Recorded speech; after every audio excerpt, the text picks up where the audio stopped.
Welcome to Kamala's fantasy. இது ஒரு முக்கியமான பதிவுனே சொல்லலாம். இந்த பதிவில் தை அமாவாசை என்று பித்ருக்களின் பரிபூரண ஆசிர்வாதம் பெற முக்கியமாக கண்டிப்பாக கடைபிடிக்க வேண்டிய பொன்னான முத்தான 20 குறிப்புகள் என்னன்றதை நம்ம இப்போ பார்க்க போகிறோங்க. இந்த குறிப்புகள் உங்களுக்கு மிகவும் பயனுள்ளதாகவே இருக்கும். இந்த பொன்னான 20 குறிப்புகள் என்னன்றதை இந்த பதிவில் தெளிவாக பார்க்கலாம். ஸோ வீடியோவை எங்கேயுமே ஸ்கிப் பண்ணாதீங்க. இந்த வீடியோவை சப்ஸ்கிரைப் பண்ணாமல் பார்க்குறவங்க சப்ஸ்கிரைப் பண்ணி வைங்க. பக்கத்தில் வர பெல் ஐக்கான் கிளிக் பண்ணுங்கள். அப்போ தான் நான் போடுற ஆன்மீக பதிவு உடனுக்குடன் உங்களுக்கு நோட்டிஃபிகேஷனாக வரும். அமாவாசை என்பது முன்னோர்களுக்கான நாள். நம் முன்னோர்களை வணங்கி ஆராதனைகள் செய்து அவர்களின் பரிபூர்ணமான ஆசியை பெறக்கூடிய அற்புதமான நாள். மாதந்தோறும் அமாவாசை வரும். அதுவே முன்னோர்களை வணங்குவதற்கு உண்டான நாள்தான். ஆனால் தை அமாவாசை மிகவும் அதில் சிறப்பு மிக்க நாள். மற்ற அமாவாசையில் தர்ப்பணம் செய்ய இயலாதவர்கள் தை அமாவாசையில் செய்தால் வருடம் முழுக்க முன்னோர்களுக்கு விரதமிருந்து படையல் வைத்ததற்கு சமம். அவ்வளோ ஒரு அற்புதமான நாள் தான் இந்த தை அமாவாசை. இந்த தை அமாவாசையில் நாம் முக்கியமாக கடைபிடிக்க வேண்டிய 20 முக்கிய குறிப்புகளை இப்போ நம்ம பார்க்கலாங்க. முதல் குறிப்பு, அமாவாசை அன்று நாம் முன்னோர்களின் படத்தை சுத்தம் செய்து வடக்கு அல்லது கிழக்கு நோக்கி தான் வைத்துக்கொள்ள வேண்டும்.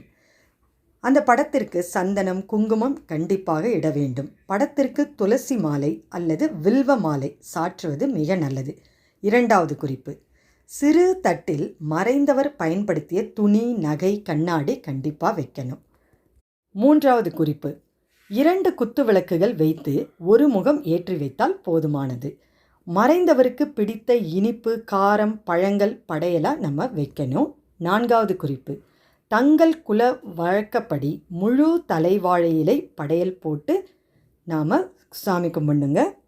ஐந்தாவது குறிப்பு, ஹோட்டலில் உணவு வாங்கி நீங்கள் படையல் படையலுக்கு வச்சு சுவாமி கும்பிட்டீங்கனாலும் வீட்டில் குறைந்தபட்சம் ஒரு சர்க்கரை பொங்கலாவது வச்சு படையலில் வச்சு நம்ம கும்பிடணுங்க. அமாவாசை அன்று பசுமாட்டிற்கு தானம் கொடுப்பது மிகவும் சிறப்பு.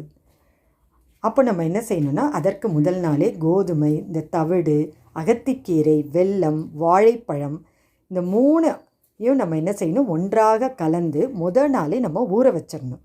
ஊற வச்சதை நம்ம அமாவாசை தினத்தன்று பசுவிற்கு தானம் கொடுத்தால் மிகவும் சிறப்பு. இது 6வது குறிப்புங்க. இப்போ நம்ம 7வது குறிப்பு பார்க்கலாம். முன்னோர்களுக்கு பிடித்தமான உணவை இலையில் வைத்து நம்ம படையலாக வைக்கலாங்க. அதே போல் நம் குடும்ப வழக்கத்தின்படியும் உணவை வைத்து நீங்கள் படையலும் போடலாம். 8வது குறிப்பு பார்த்திங்கன்னா, முன்னோர்களுக்கு இப்படி நம்ம படையலிடும்போது குடும்பத்தார் அனைவரும் ஒன்று சேர்ந்து பூஜிக்க வேண்டுங்க. அப்படி குடும்பத்தார் ஒன்றாக சேர்ந்து படையலிட முடியல அப்படின்னாலும் குறைந்தபட்சம் கணவனும் மனைவியுமாக சேர்ந்து இந்த படையலை போட்டால் மிகவும் சிறப்பு. 9வது குறிப்பு, எதை மறந்தாலும் தை அமாவாசையில் முன்னோர் வழிபாட்டை மட்டும் நம்ம மறக்கவே கூடாது.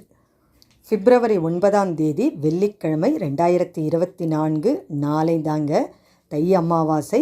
இந்த நாளில் முன்னோரை வணங்குவோம். கண்டிப்பாக முன்னோரை நம்ம வணங்கணும். அதுவும் வீட்டில் இருந்தபடி நாம் இந்த மாதிரி படையலிட்டு வணங்கினால் மிகவும் சிறப்பு. 10வது குறிப்பு பார்த்திங்கன்னா, நம்ம பசுவிற்கு கண்டிப்பாக அகத்திக்கீரை அந்த அன்னைக்கு போடணுங்க. அதுக்கப்புறம் பார்த்திங்கன்னா, நாம் முன்னோர்களுக்கு படையலிட்டிருப்போம் பார்த்திங்களா, அதிலிருந்து சிறிதளவு காகத்திற்கு முதல்ல நம்ம உணவு வச்சிடணுங்க. 11வது குறிப்பு பார்த்திங்கன்னா, படையல் இலையில் முக்கியமாக பச்சரிசியால் செய்யப்பட்ட சாதத்தில் புதிதாக வாங்கப்பட்ட தயிர் கண்டிப்பாக கலக்கி அதில் வைக்கணுங்க. 12வது குறிப்பு பார்த்திங்கன்னா, கண்டிப்பாக அந்த அன்னைக்கு வெங்காயம் பூண்டு சேர்க்காத உணவை தான் நம்ம படையலிடணும். அந்த படையலிடும்போது காய்கறிகளில் முக்கியமாக ஒரு காய்கறி கண்டிப்பாக இடம்பெற வேண்டும். அது என்ன காய்கறினா வாழைக்காய். வாழைக்காயிலே சமைத்து நம்ம படையலில் வைக்கணுங்க. ஒரு சிறப்பான குறிப்பு அப்படின்னு நீங்கள் பார்த்தீங்கன்னா, படையலில் நாம் என்ன செய்யணும்னு பார்த்தீங்கன்னா, துளசி இலையை வைக்கணும். துளசி இலையோட கொஞ்சம் அச்சு வெல்லம் சேர்த்து சிறிதளவு நெய் விட்டு அந்த படையலில் வைக்கிறது மிக மிக மிக சிறப்பு. இது 13வது குறிப்புங்க. அடுத்தது 14வது குறிப்பை நம்ம பார்க்கலாம். வாழைப்பழத்தை நம்ம படையலுக்கு வைக்கும்போது கண்டிப்பாக அதை கொஞ்சம் கிள்ளிட்டு தான் வைக்கணுங்க, அப்படியே வைக்கக்கூடாது. 15வது குறிப்பு பார்த்திங்கன்னா, வீட்டில் கர்ப்பிணி பெண்கள் இருந்தாங்கன்னா கண்டிப்பாக தேங்காய் உடைக்கக்கூடாது அமாவாசை அன்று. 16வது குறிப்பு, படையலிட்ட பின்னர் சுவாமிக்கும் படையலிட்ட உணவுகளுக்கும் பூஜை செய்து முன்னோர்களுக்கு சமர்ப்பிக்க வேண்டும். 17வது குறிப்பு, அதன் பின்னர் நம் காகத்திற்கு உணவு கண்டிப்பாக வைக்கணுங்க. 18வது குறிப்பு பார்த்திங்கன்னா, காகம் சாப்பிட்ட பிறகு வீட்டில் உள்ள பெரியவர்களுக்கும் அக்கம் பக்கத்தில் உள்ளவர்களுக்கும் கண்டிப்பாக உணவளிக்க வேண்டும்.